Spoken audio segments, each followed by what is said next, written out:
श्रीरामचंद्रं शरणं प्रपद्ये। श्रीकृष्णचंद्रं शरणं प्रपद्ये।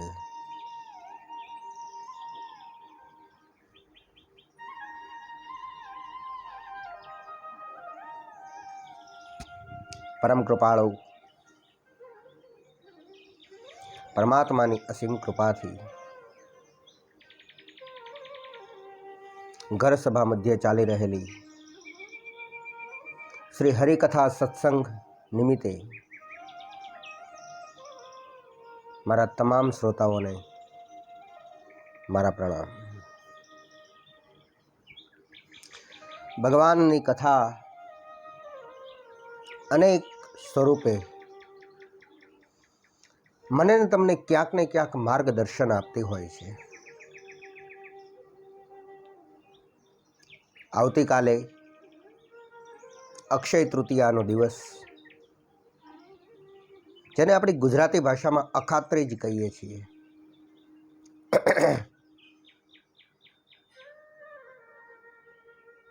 घણા श्रोताओं फोन में पण प्रश्न पूछे कि बापू अखात्रीज विषे थोड़ू अमने ज्ञान प्रकाश थाय एवा कईक शब्दों उच्चारण करजो। वास्तविकता में अखात्रीज शुं छे, एनुं महत्व शुं छे? तो अखात्रीज अनेक देवी देवताओं प्रागट्यनो दिवस छे। कदाच उदाहरणना तौर पर जो लेवुं होय तो लई शकाय कि अखात्रीजना दिवसे स्वर्गमांथी मां गंगा धरती पर पहली वार जे अवतरण थई अने एनो जे पुण्य दिवस हतो ए अखात्रीज हतो, जे वैशाख मास शुक्ल पक्ष अने तृतीयनो दिवस छे। मां गंगानुं अवतरण अखात्रीजनुं थयुं हतुं। भागवतना माध्यम में गणपति महाराज द्वारा भगवान वेदव्यासनु रचित जे ग्रंथनु आह्वान थयुं, जे ग्रंथनो शुभारंभ थयो लखवानो अने प्रथम श्लोक जे भगवानना भागवत निमित्ते निकळ्यो छे, जे भगवानना स्वरूपनुं वर्णन करे, जे श्लोक आप भलीभांति जाणो छो। सच्चिदानंद रूपाय विश्वोत्पत्त्यादि हेतवे तापत्रय विनाशाय श्रीकृष्णाय वयम नमः। जे श्लोकनु निराकरण थयुं अने जे दिवसे श्लोकनु लखाण में शुभारंभ गणपति महाराज द्वारा थयो ने ए श्लोकनो दिवस पण अखात्रीज हतो।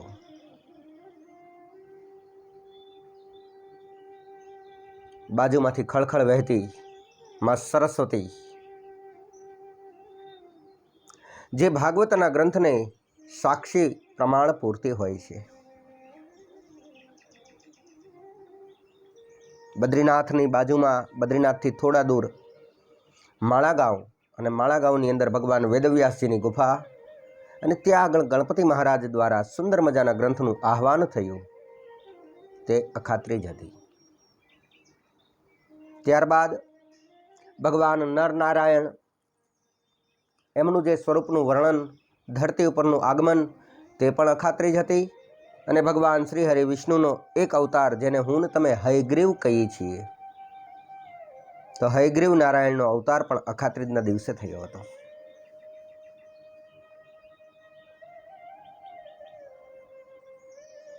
गणपतिजीनुं आह्वान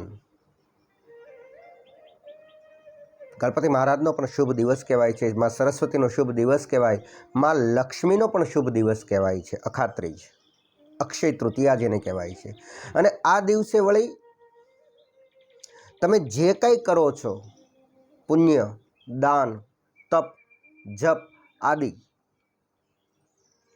तमे जेटलुं करो छो तो एना बदलामां अक्षय गणुं पुण्य तमारी झोलीमां लखाय छे। जे कोई मापी न शकाय केटला गणुं अक्षय पुण्यनी प्राप्ति मारा ने तमारा जीवनमां थाय छे आ दिवसे जे दान कर्युं होय एना माटे।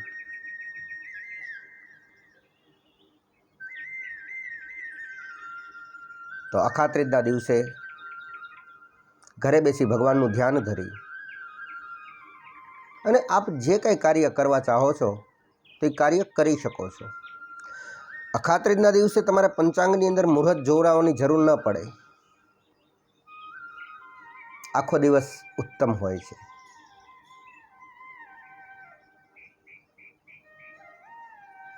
આપણા શાસ્ત્રમાં 3.5 મુહૂર્ત, જેને પૂર્ણ મુહૂર્ત કહેવામાં આવ્યા છે, એમાંનો એક દિવસ એ આ અખાત્રીજ છે. ક્યારેક સમય અનુસાર બીજા મુહૂર્તોની પણ આપણે ચર્ચા કરશું, પણ આજ આપણે અખાત્રીજ વિશે બોલીએ છીએ. અખાત્રીજના દિવસે દાન શું કરવું જોઈએ?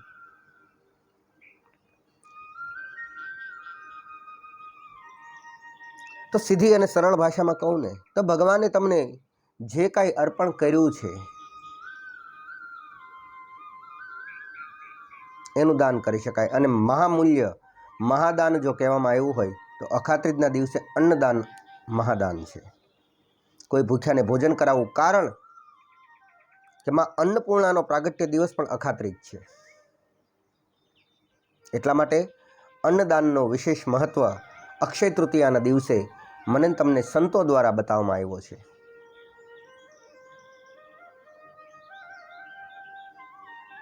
ગુજરાત બહાર પણ મારા અનેક ગ્રુપના મિત્રો આપણા આ વિડીયાને જોવે છે અને એમણે પણ મને કીધું કે બાપુ, તમને જો યોગ્ય લાગે તો થોડું હિન્દીમાં પણ કથા કરજો, જેથી અમે પણ સમજી શકીએ. અને ગુજરાતવાળા તો હિન્દી સમજે જ છે. तो इसीलिए अक्षय तृतीया के दिन महान जो दान की बात बताई गई है वो अन्नदान बताई है. हो सके तो आज के दिन किसी भूखे को भोजन कराना चाहिए. कोई संत, कोई महात्मा, कोई अतिथि अगर हमारे घर पे आ जाए तो हमें उसे भोजन करने के बाद ही उसे विदा देनी चाहिए.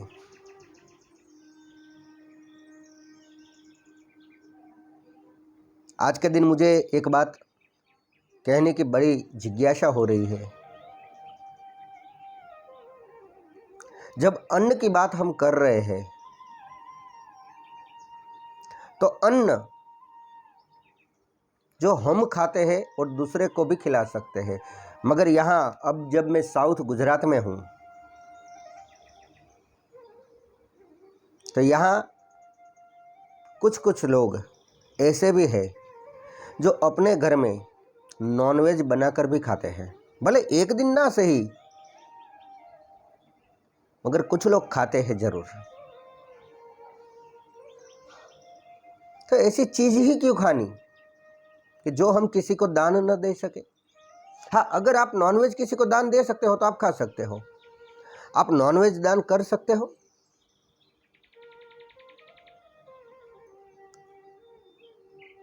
और कुछ लोग का तो भरोसा भी नहीं, दान करने के लिए भी नॉनवेज खाएंगे.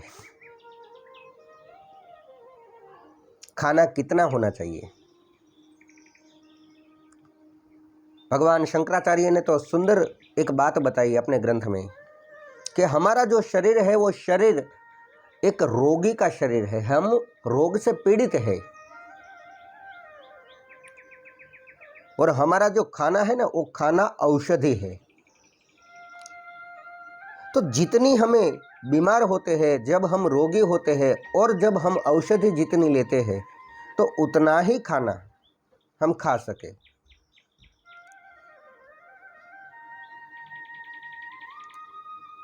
तो भगवान ने भी उसके शास्त्रों में बहुत सी बातें बताई है कि हम क्या खा सके, क्या नहीं खा सके.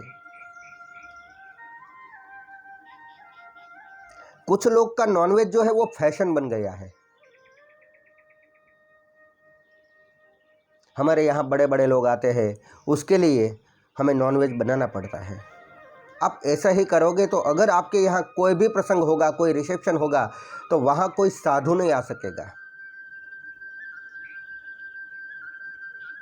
तो कम से कम उसके लिए तो आप सोचो. और ऐसी चीज खानी ही क्यों? जो हमारे शरीर को ज़्यादा बीमार कर सके। और वैसे भी हमारे यहाँ भारत में एक कथा प्रचलित है कि जैसा हमारा अन्न होगा वैसा ही हमारा मन होगा।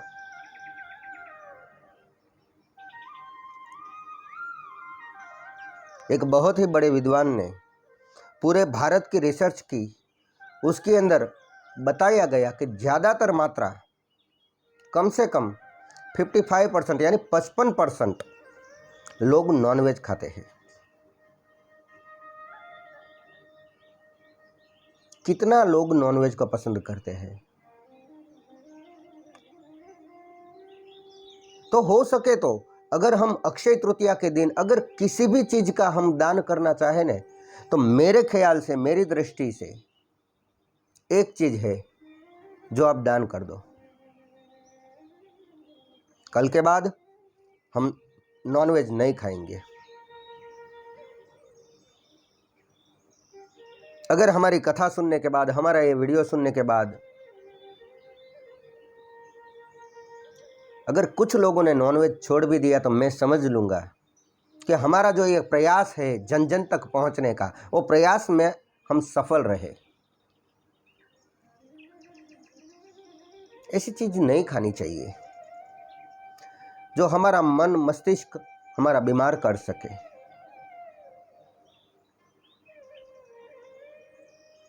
और यूएस की एक कथा भी है कि दो मित्र एक साथ मिलकर कोई बिजनेस कर रहे थे। कुछ बिजनेस में घोटाला हुआ, कुछ लॉस आ गया, हिसाब मिल नहीं रहा था। बहुत कोशिश की, उसके बाद दोनों मित्रों के बीच में आशंका का जन्म हुआ। शायद उसने पैसा ले लिया होगा, वो सोच रहा है कि शायद इसने पैसा ले लिया होगा। ऐसी ही सोच में पूरी रात एक मित्र सो रहा था।